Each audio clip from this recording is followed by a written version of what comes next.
Bonjour mes frères et sœurs, que la grâce et la paix du Seigneur soient avec chacun d'entre nous. Dieu nous aime tellement et que vraiment son amour en réalité dépasse tout autre amour. Voyez, lorsque nous lisons dans Psaume chapitre 8, le verset 5, il est dit: qu'est-ce que l'homme pour que tu te souviennes de lui, et le fils de l'homme pour que tu prennes garde à lui. En réalité, lorsque nous nous regardons, nous ne sommes rien devant le Seigneur. Mais par son amour, il nous accorde sa grâce et ne cesse de nous enseigner. C'est pour cela, ce matin encore, nous allons vraiment nous mettre dans la parole de Dieu. Mais bien avant cela, nous allons souffler un peu dans la louange. Que le Seigneur nous bénisse.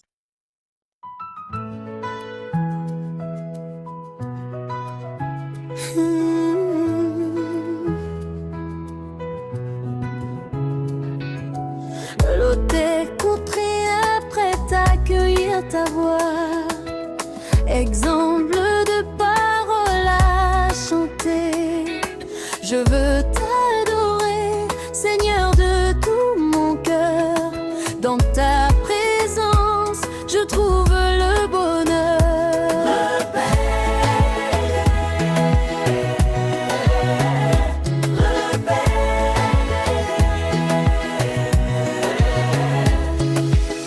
Mélodie plus dynamique, cœur doux en arrière-plan. Exemple, je veux t'adorer, t'exalter pour toujours. Ton amour m'environne chaque jour, très beau.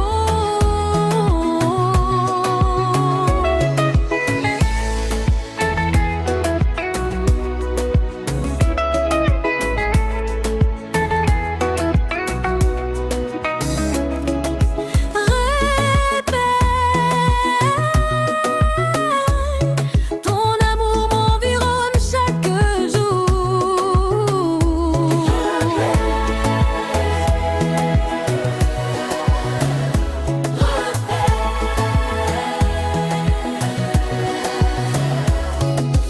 Reprise du refrain avec plus d'énergie et cœur. La guitare vibe, mélodie plus que douce, torture d'ambiance.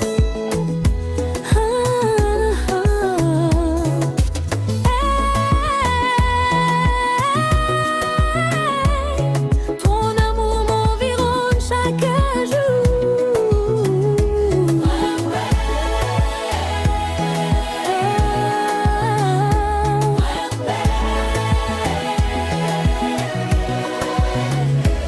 Fin instrument, fin instrument, fin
Voici, bien-aimés frères et sœurs, que la grâce et la paix du Seigneur reposent sur chacun. Après cette merveilleuse mélodie que nous venons d'écouter, poussée par l'Esprit, nous allons rapidement passer à notre moment de méditation qui se trouve aujourd'hui dans le livre de Ésaïe chapitre 2, à partir du verset 16 au verset 18. Et rapidement, je vais lire ce passage qui dit ceci: contre tous les navires de Tarsis et contre tout ce qui plaît à la vue. L'homme orgueilleux sera humilié et le hautain sera abaissé. L'Éternel seul sera élevé en ce jour-là. Toutes les idoles disparaîtront. Voici la parole que nous avons aujourd'hui et sur laquelle nous allons recevoir des leçons, des instructions, des conseils divins pour la marche avec notre Seigneur, notre Dieu, notre Père céleste, celui qui nous soutient et qui nous fortifie en toutes choses. La méditation de ce matin a pour thème quand Dieu abaisse l'orgueil humain pour se révéler comme le seul élevé. Alléluia. Donc, nous aurons à méditer ce passage sur 3 points. Et le premier point, c'est Dieu juge la puissance et les richesses humaines. Et le deuxième point, l'orgueil de l'homme sera humilié. Et le troisième point, Dieu seul sera élevé et les idoles disparaîtront. Voici en réalité ce que nous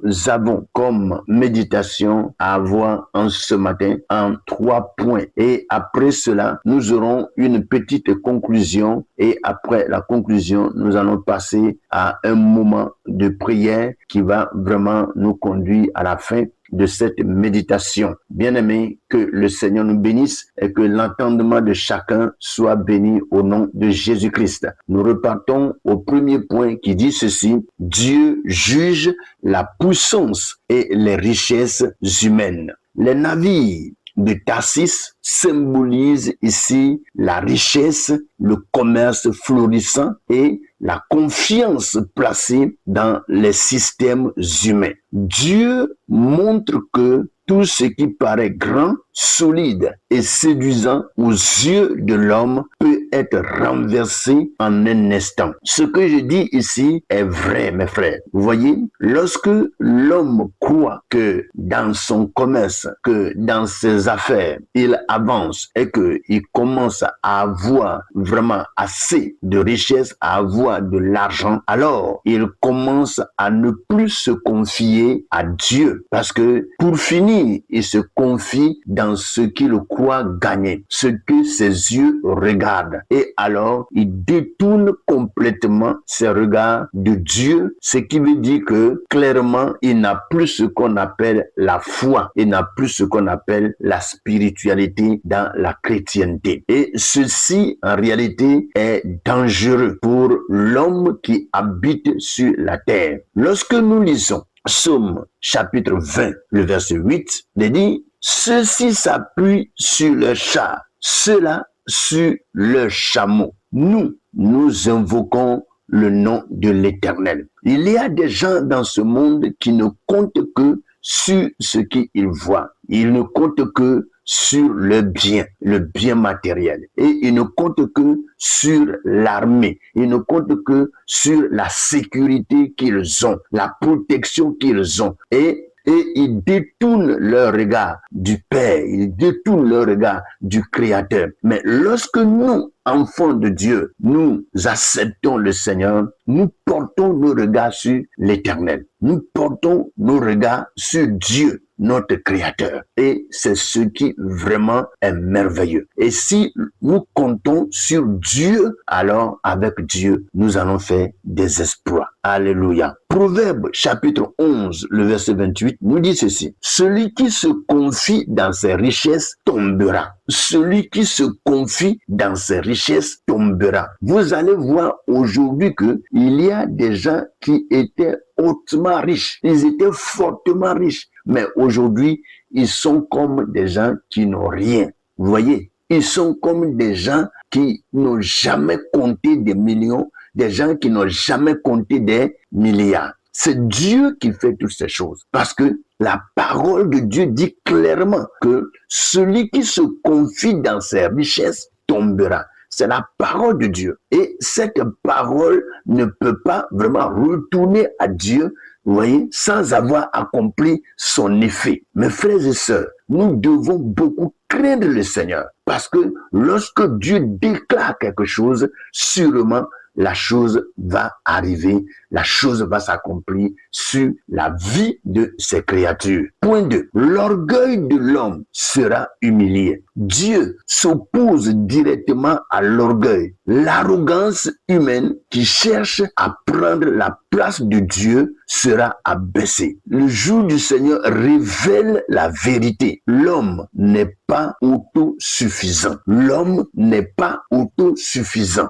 Nous avons toujours besoin vraiment d'un soutien.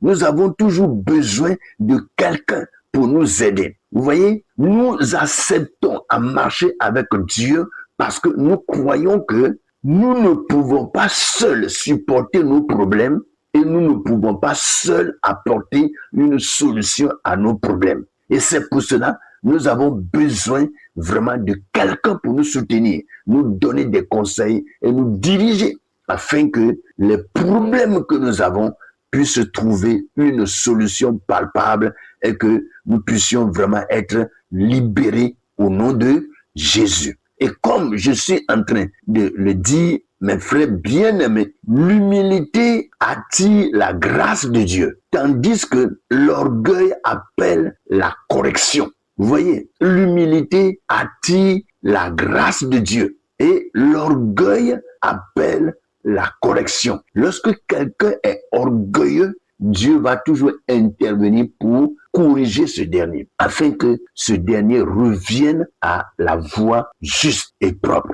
Alléluia. Vous voyez, Proverbe 16, 18, on l'avait lu hier, il dit, l'orgueil précède la ruine. L'orgueil précède la ruine. Quiconque vraiment se donne à l'orgueil finit par trouver la destruction sur son chemin. Jacques, chapitre 4, verset 6, dit, Dieu résiste aux orgueilleux, mais il fait grâce aux humbles. C'est des passages que j'ai donnés hier qui reviennent encore aujourd'hui. Mes frères, il faut vraiment que nous fassions tout pour que nous puissions mener une vie d'humilité pour que la grâce de Dieu abonde et surabonde sur notre vie. Point 3. Dieu seul sera élevé et les idoles disparaîtront. Mes frères, il y a des gens en réalité jusqu'au jour d'aujourd'hui qui sont attachés à des idoles, qui sont attachés à des objets que eux-mêmes ont fabriqués. Dieu ne se fabrique pas. Dieu même ne se naît pas. Il n'y a pas quelqu'un qui peut naître Dieu. Dieu est. Il a dit, je suis celui qui suis. Dieu est. Il est le premier et il est le dernier. Il est le commencement et il est la fin. Il s'appelle l'alpha et l'oméga. Alléluia. Donc, personne ne peut en réalité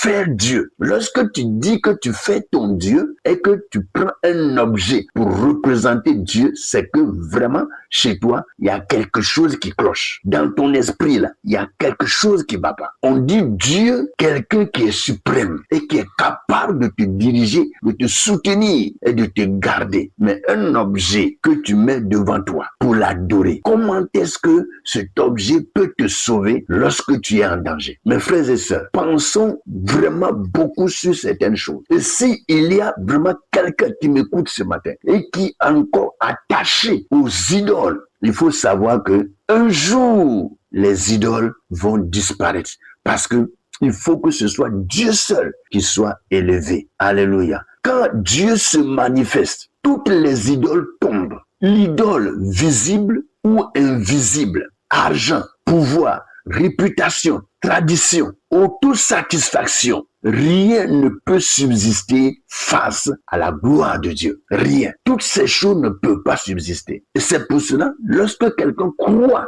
avoir ces choses dans son esprit, dans son cœur, dans sa vie, ou bien représente un objet quelque part pour dire que c'est cet objet qui est son Dieu, je dirais vraiment à ce dernier de se détromper. Parce que ce que tu as là ne peut pas te sauver. Ça ne peut pas te sauver. Dieu dit que ces choses vont disparaître. Et elles disparaîtront certainement.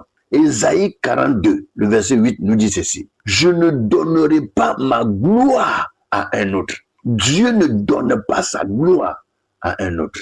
Et 1 Jean chapitre 5, le verset 21, la partie A, nous dit ceci. Petits enfants, gardez-vous des idoles. Il faut vraiment que nous parvenons à nous garder des idoles. Parce que ces choses ne peuvent pas nous sauver, mes frères. Que nous ayons ceci en esprit et que nous tirions une leçon. Alléluia. Et cette leçon est celle-ci. Dieu réclame une adoration exclusive et pure. Lorsque tu veux adorer Dieu, il faut que ton adoration soit exclusive et pure, parce que Dieu ne partage pas sa gloire avec qui que ce soit. Mes frères et sœurs, Ésaïe chapitre 2, le verset 16 à 18, nous rappelle que tout ce qui élève l'homme au-dessus de Dieu sera renversé. Le jour vient où l'Éternel seul sera reconnu comme souverain. Cette parole nous invite à examiner notre cœur, à renoncer à l'orgueil et à vivre dans une dépendance humble envers Dieu. Que le Seigneur nous bénisse. Prions ensemble le Seigneur. Nous reconnaissons que trop souvent, nous plaçons notre confiance dans ce qui est visible et passager. Pardonne notre orgueil et nos fausses sécurités. Abaisse en nous tout ce qui prend ta parole. Que tu sois seul élevé dans nos vies, dans nos pensées et dans nos actions. Apprends-nous l'humilité afin que ta grâce demeure